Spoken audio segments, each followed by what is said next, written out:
Good morning, Dr. Scott Jensen here, and I have been asked over the last 24 hours from numerous sources if I would make some comments regarding Tim Walz being selected as Kamala Harris's running mate.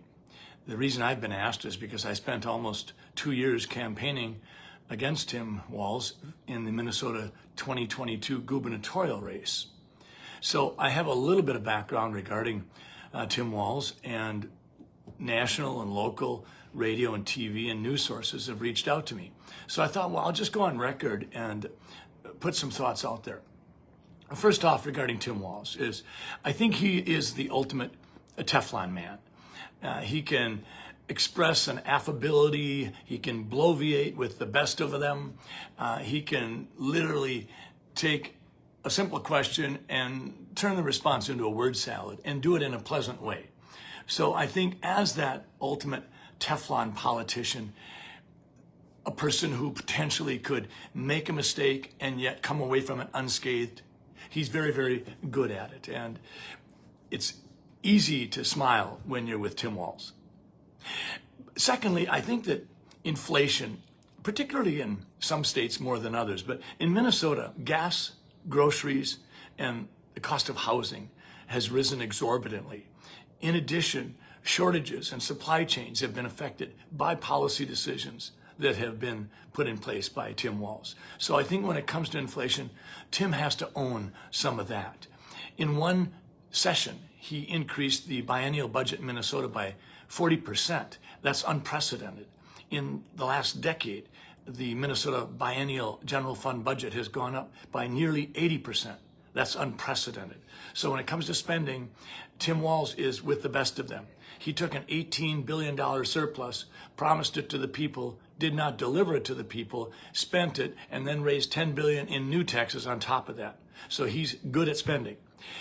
He's been miserable on education. He has focused more on checking the boxes. He has this phrase that he uses called fully fund education, but he's never defined it. It's simply grab onto a soundbite and say that nobody else fully funds education, but don't pay attention to student performance, school performance, teacher protection.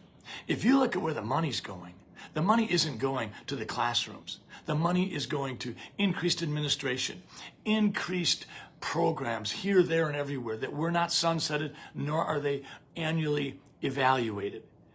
And frankly, he's been miserable on education performance regarding kids. He also plays this weird blame game. If the streets of Minneapolis burn, it's not his fault that he didn't call the National Guard in. It's Mayor Fry's fault.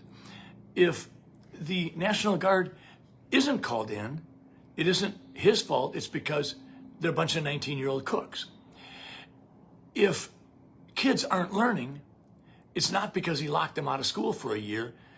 He'll tell you that 80% of the kids in Minnesota missed less than 10 days of school, which is a barefaced lie.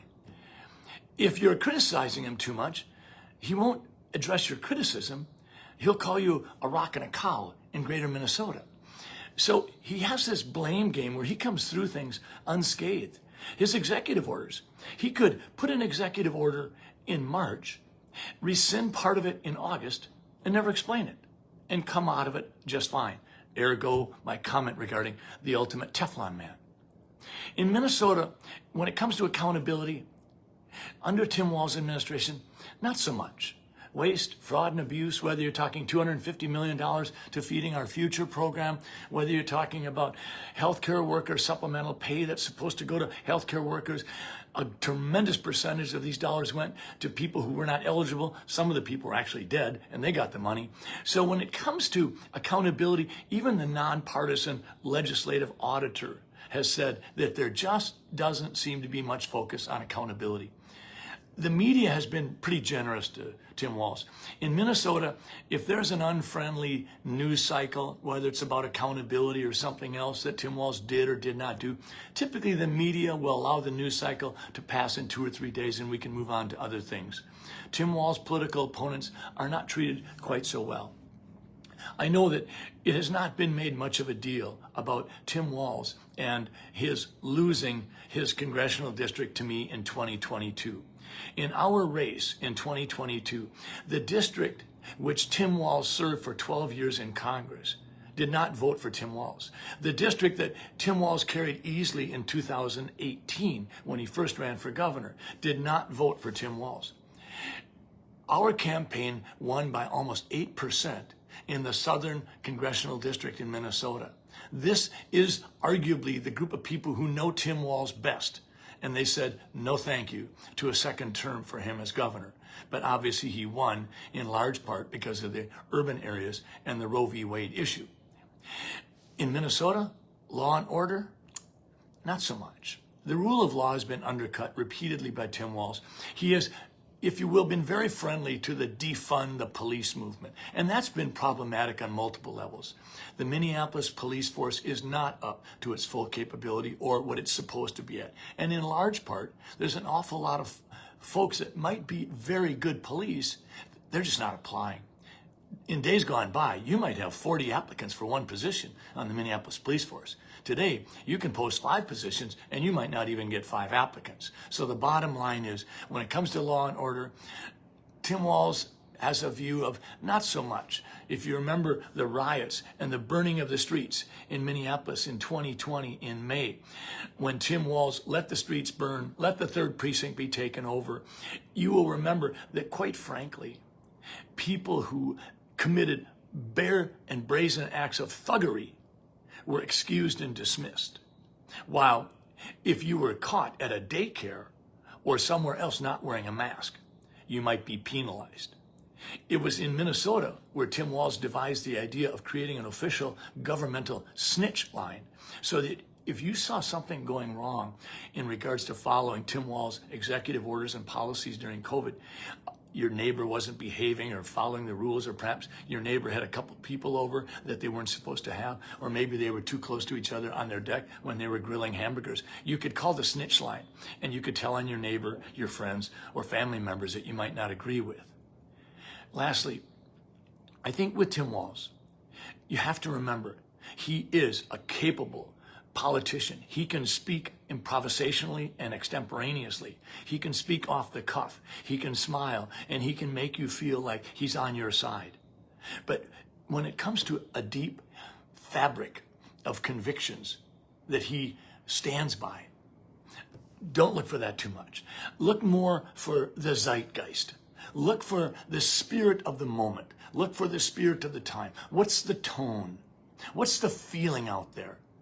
Tim Walz might have been endorsed by the NRA, but if the feeling shifts, then go ahead and abandon your Second Amendment rights commitment and go with the flow. Tim Walz ran as a moderate. He has governed as a hard left progressive liberal.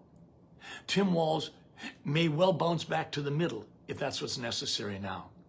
The zeitgeist of the time that we live in on a short-term basis will drive his politics far more than will a deep-seated set of convictions.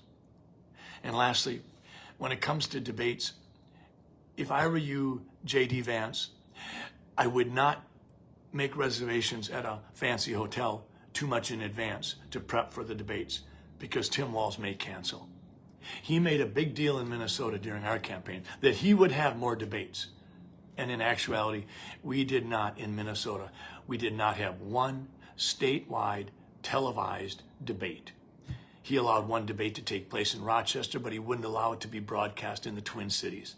And I think it doesn't take a rocket scientist to figure out the political strategy behind that. So the bottom line is, Tim Walz is a very capable politician. He's a Teflon man.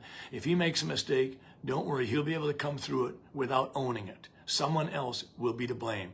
And when it comes to accountability, don't count on it. When it comes to the rule of law, not in Minnesota so much. But he'll tell you downtown Minneapolis is safe, even though downtown Minneapolis has tremendous economic challenges facing it right now. And when it comes to the kids, parents, guard your children. It's going to be an interesting 3.5 months with Tim Walz and Kamala Harris campaigning. This is sort of my take on what I know about Tim Walz after having worked with him when I was in the Senate for a couple of years and then campaigning against him for a couple of years as well. This is Dr. Scott Jensen sharing a little perspective. Have a good day.